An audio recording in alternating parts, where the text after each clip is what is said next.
अस्सलाम वालेकुम दोस्तों, आज है 23 जुलाई 2025 इस्लामाबाद फ्रूट मंडी। और ये जी कोट अदू का तोहफ़ा है जी और शक्कर का तोहफ़ा है जी। ठीक हो गया ये जी माशाल्लाह। और माल भी पहुंच गया लोडर।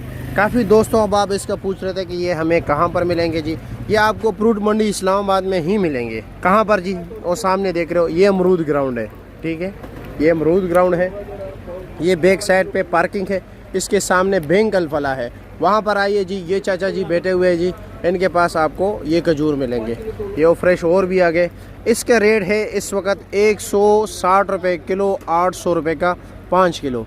और उसका रेट है जी 120 रुपये किलो, 600 रुपये का 5 किलो जी। ये लो जी, दड़ियों के हिसाब से यहाँ पर बिकते हैं। 5 किलो बिल्कुल पूरा निकल आया।